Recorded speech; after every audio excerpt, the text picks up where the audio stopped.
Oh no, Hooters. Oh, Womp womp. Wah, wah, That's- wah, wah. somebody's gonna comment, but their wings are so good. Their wings are good. They are good. Did I ever tell you the Hooters story in Richmond, Virginia? I don't think so. Okay. Real quick before we get into this. I was in Richmond, Virginia 25 years ago now? No, more than that. Closer to 30. For a company that I used to work for doing training, I was put into with this. We were divided into like groups of 5 people. And we were sent out to do these tasks, and at the end of it, the group that I was with decided they wanted to go to Hooters for dinner. And I was like, no, I don't want to go there, but I was outvoted, so I got dragged there. And I didn't want to go there for a reason. That was a company town. And I knew somebody was going to see us. Oh. Yeah, Yeah. somebody saw us. Oh. We'll leave it at that. Got busted. Well, I was fine.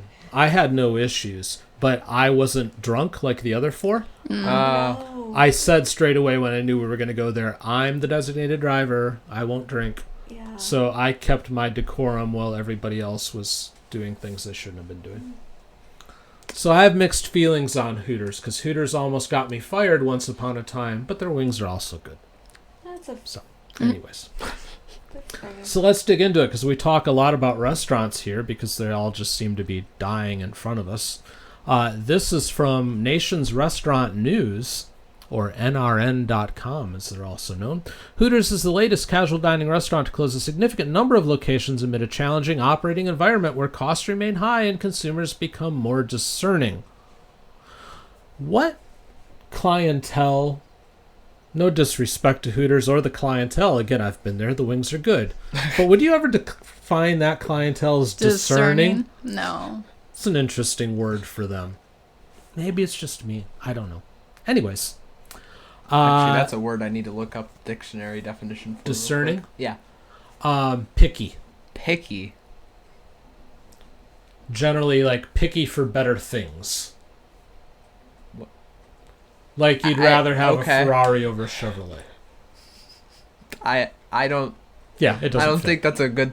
I don't think that statement exactly fits Hooters. Well, you could clientele. call could them bet. discerning if they're going there for the eye candy as opposed to going into McDonald's. If they're going there as opposed to the strip club with a $5 steak, yeah. Yeah. I mean, I'm discerning. I go to Hooters. I don't know. All right, before this totally devolves. Reports of abrupt closures in markets from Louisville, Kentucky to Byron, Texas to Lakeland, Florida have begun spreading Sunday evening. About 40 restaurants around the U.S. have been shuttered so far. Quote, like many restaurants under pressure from current market conditions, Hooters has made the difficult decision to close a select number of underperforming stores. Ensuring the well-being of our staff is our priority in these rare instances. With new Hooter restaurants opening domestically and internationally, new Hooters frozen products launching at grocery stores. Really? Okay. Something tells me that's a little bit different experience that way. Yeah. And the Hooters footprint expanding into new markets with both company and franchise locations. The brand of 41 years remains highly resilient and relevant. No, it doesn't. Because it just says down here in the next paragraph that Hooters finished 2023 with 293 restaurants, which is down 1.3% from 2022. The company had 333 locations at the end of 2018. So it's shed since 2018, 40 locations. oh, Plus there's more closing. And then it talks about how, meanwhile, Dave & Buster's, Miller's Ale House, and Twin Peaks have all grown. Twin Peaks, the biggest mover, at a 12% increase. That's a direct competitor. Yes. Very direct. More than direct. I would call Dave & Buster's because Yes. it's a different Dave & Buster's is for your experience. discerning customer. Yeah. Yes. well, Dave and Buster's is more like I want to play DDR and eat some food, not I want wings and want to see women. Yeah. Yeah. Yeah.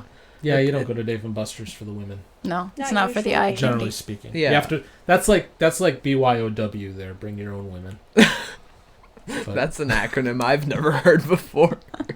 I'm just saying. I could be wrong. I don't know. So that's going on. Meanwhile, just from the headline, Taco Bell is looking to ditch their dining rooms Oh, and move to drive-through and delivery only. Well, they're not Okay. very clean to begin with, so that might not be a bad idea for them, I don't- especially when they get audited. I don't remember the last time I ate inside a Taco Bell. Well, that's because most people are embarrassed to admit that they're eating Taco Bell. yeah. That's That's part of it. fair. You eat it in your car in shame.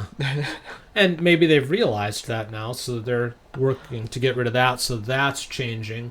Do you remember, it was months and months ago now, Dan, but the last time we went in to pick up our Taco Bell order that we made on the app and walked in, and the dining room was just trashed. There was only like one table actually in use, but the rest of them looked like a mob had just like run through there. Well, there's only like 2 workers anyways. Yeah, no, I know. But the other thing, if they close their dining rooms, then they don't have to offer things like restrooms.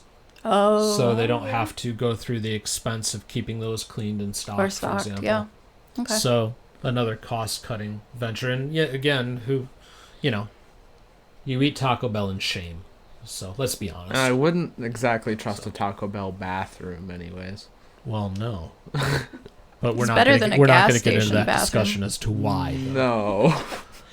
Also, meanwhile, outspoken California McDonald's franchisee becomes latest victim of gut-wrenching closures. He's gone on in this article from Fox Business talking about how the expenses in California have just gotten out of control, what with their $20 fast food minimum wage and everything else, and they had to close a restaurant that they've been in for over 30 years. So that's going on. Meanwhile, Beth, you and I have talked about this. You can make as much as $174,000 running a Raising Cane's.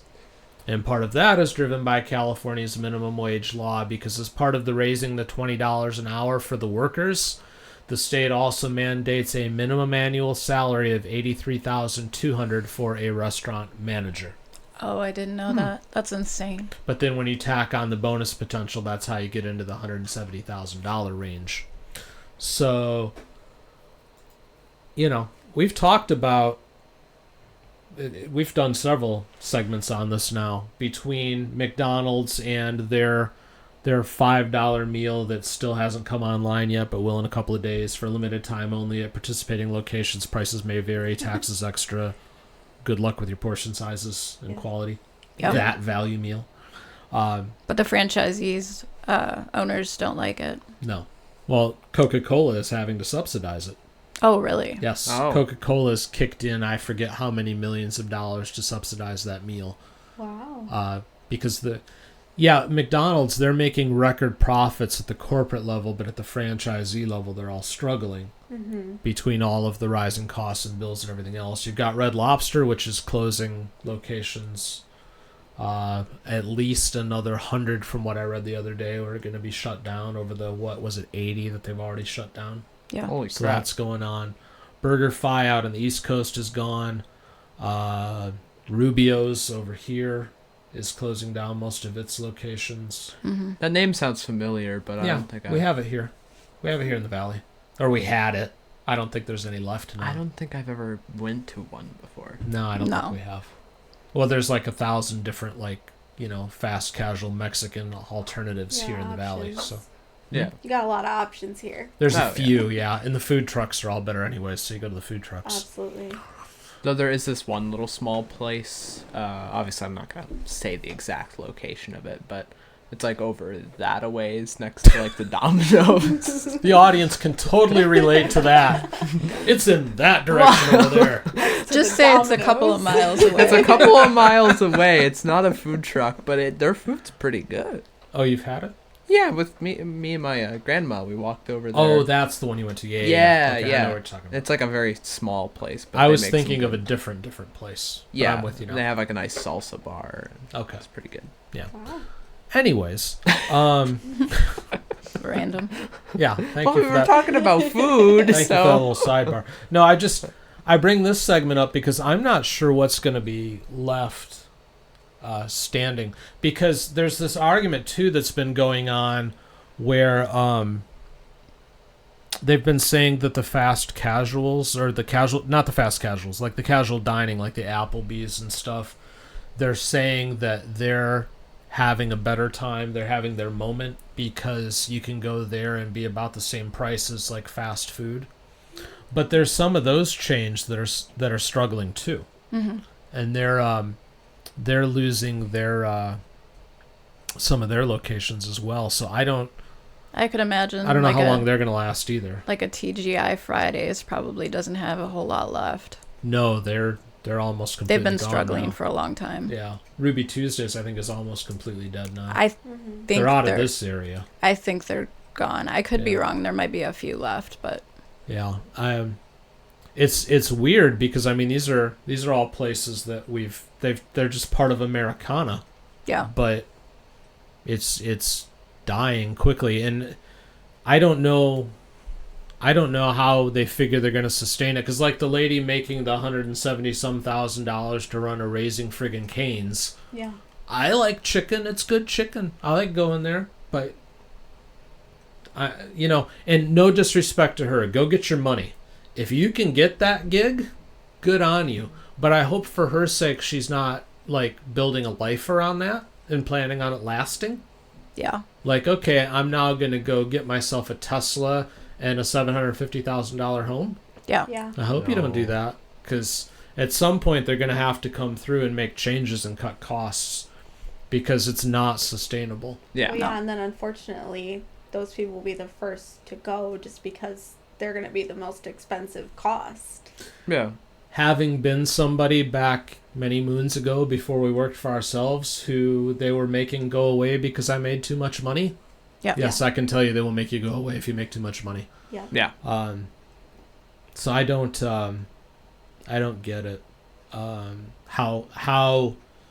anybody expects this to continue the way that it's going. I mean, there's certain parts of the country now where you've got a $20 Big Mac meal to support I don't even know to support what anymore. Well, yeah. To support people who are making way too much money doing what they are doing, and they keep asking for more. I'd read the other day they're trying to push now for $25 in California. That's like the new thing. I just keep hearing stories about more and more people leaving that state. Oh yeah, they're coming here Yeah. and they're wrecking us. Stop it, And California. Texas. Lots of them going to Texas. Stop coming here. Unless you're gonna adapt to our culture, please stop. Yeah. Because I can see the changes when we go out every day. Mm-hmm. So, and then we're gonna end up with a $20 minimum wage here, and then all of our restaurants are gonna close. Yeah. I would say that is a good point that you bring it up, like in terms of the stop coming here, because I have seen a lot of people say that, but some people just flat out don't want any Californians coming here. But I do like that you kind of point out, unless you kind of adapt to the culture, because there's probably some people in California that just want to leave it because it's so ungodly expensive, and they're not gonna like. Yep. There's some people there who don't necessarily want to replicate the same mistakes that were made in California here. Yeah. Then that's a thing I think some people just don't realize. But No. I think, too, people also, when they move to a place, you forget that you're moving to a new place. And you don't adapt to the place that you moved to. That's a very true statement. Yeah, that's also Yeah. true.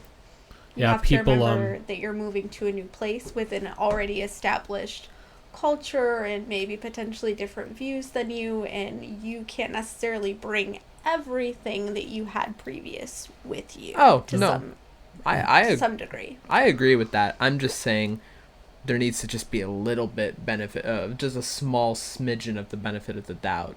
Now, I'm not saying everybody that like comes to other states is exactly going to adapt to those states, but I'm saying there's going to be some people who are absolutely willing to, and for Oh, we did. yeah, When we came here, we embraced it. yeah, no, Realized that we were no longer in the Midwest, but yeah, unfortunately, that's not how it always goes. yeah, We that, had a comment from Yep. Yeah, I was just actually going to read that. Pointed out in chat, Boston Markets and Pizza Hut have also closed a lot. Boston Market's down to like next to nothing Oh, I anymore. forgot about Boston Market. I thought, Yeah. didn't I read that Boston Market was actually the remaining locations were being forced to stay open through like a court ruling or something like that. There's something That really could be. weird going on with Oh. what's That could left be. in Boston Market. Was it like a WARN Act thing or something? I don't know. I don't. Oh, like they Like they have were to give the trying to. notice? Yeah, I Yeah. don't know. I don't know. I hadn't read on that. I'll I have knew to they were dig into closing, it. but yeah, we'll dig in. We can look at next time. And then the Pizza Hut, that's a whole nother story. Specifically in Indiana has been where the biggest problem is. There's a franchisee there that owns a couple dozen locations, if I recall correctly, and he's in a legal battle with Pizza Hut. Oh, And that's why they've shut down, because Pizza Hut is claiming that he hasn't paid them what he's supposed to, and he's claiming that Pizza Hut has done nothing to update their restaurants and menu and remain relevant. So they're having that little skirmish. Yeah. It's hard to disagree with them on that point. When's the last time we went to Pizza Hut? Oh, it's 5 years, years. anyways. Yeah. Because Yeah. I don't care. And Yeah. there's nothing that draws me to that. But and that's a shame too, because if you look back, Pizza Hut, whether you liked their pizza or not back in the day, was the place that was like a family gathering. It was fun to go to Yeah. when I was little. Yeah. Yep. Yeah. You went there because that's where the family went. And they had the things where like you'd get like free pizza and stuff when you brought in your report card and Grade you had a cards, certain number of yeah. A's and things like that. And now it's just a hole in a strip where you run in and get your very subpar greasy pizza, and Yep. that's the whole thing. yeah. So I don't know. Restaurants are broken. I remember having like school pizza parties there and stuff too, Yeah. where you'd take literally like rent out half the restaurant. And Well, when I was a kid, we'd go when we had like sporting events and stuff. Mhm. Well, you know, when the game was over, we'd go to whatever Pizza Oh, Hut go to was in Pizza town, Hut. and that's where we'd have the team dinner afterwards. Yeah. Or do you remember, Dad, the fundraisers that we used to sell with like the chocolate bars? Where on Mhm. the back it was like pizza coupons or something. I Yep. can't remember. Yeah. There was always some sort of incentive to end up at a Pizza Hut of all places now, but back then it was a bigger deal. Well, you know, also in the comments here, went there every night after high school football games in the late 80s. Yeah, exactly. Yeah, it was like the place you went. Mhm. But, you know, and you have to accept that things change. I mean, there's evolution to everything, don't get me wrong. Yeah, there's always But- going to be a churn, but So it's not, to me, it's not so much that these places are closing or that there's different ones that are struggling, because there's always the market always brings something else along. It's more of the amount of it is concerning for Yeah. sure. the amount and the type of change. Because generally speaking, if you, as the market moves along, you replace something with something of equal or greater value. Yeah, that's just it. But that's not what's happening here. Yeah. It's all garbage that we're getting in exchange. Yeah. But And who does it really hurt? It's not hurting the people that have money. It's hurting the lower class and lower middle class, because for them that could have been a date night. But you know what I mean? Yeah. Like, it's not hurting the woman that's running the Raising Cane's, that's currently making $175,000 and probably takes free food home every night anyway. oh, undoubtedly. Like I said, good on her for going and getting her money, but I hope she's wise about it. Yeah. Yeah. Or everything that she's getting right now is going to be gone very quickly. Yep. But, you know, real quick, I was going to say, you were talking about how it's not hurting the larger income people. But conversely, we'd mentioned the other day how those people are now shopping at Walmart. Yes. So, Yeah, I there don't was know. a report out that Walmart now has way more six-figure income earners coming into their stores to do their regular everyday shopping than they did before, which is not the clientele you think of when you think of a When you Walmart. think of a local Walmart? Yeah. No, not usually. There's actually this like one guy that I've seen on YouTube Shorts before. I forgot his name, but he's like, he gives financial advice, some of which I kind of agree with and disagree with, but that's not something I'm going to get into. My point is, though, is that one of the things he actually talks about is how he just rides in a van and goes to Walmart, and he doesn't necessarily he doesn't spend his money on anything fancy. Yeah. He He goes to Walmart for all the stuff. That's fair. I don't know. Walmart's more expensive on a lot of things. I was gonna That's another say discussion. Walmart, but I think when people think of a Walmart, you still have that idea of it being a cheaper option. Well, the dirtiness of it implies cheap. Very true. Yeah. Well, have you ever looked at their parking lots? No, I don't tend to stare at the Walmart. Look parking at them lot. sometime. I'm serious. Look at like the walkways and stuff. Uh-huh. You'll find there's these black spots all over it that makes it look dirty. It's actual drops of tar that are poured into the concrete when they're pouring it. Oh, so it's done. They're on made purpose. to look dirty. Why? I don't know. But look close sometime. Almost every Walmart I've been to, it's the same thing over and over. It's bits of black tar that are poured into the concrete. So it's not like the concrete itself is dirty. It was made that way. That's bizarre. Yeah, that's really weird. It's an interesting look at it next time. tactic. It's the case. The one by us. It's the same thing. That's some weird marketing strategy going on there. Well, you know, whatever works for them. Oh yeah. Whatever. Hey, thanks for watching. Be sure to hit the subscribe button and the notification bell, and join us every Monday and Wednesday at 10 o'clock Eastern, 7 Pacific for our live show.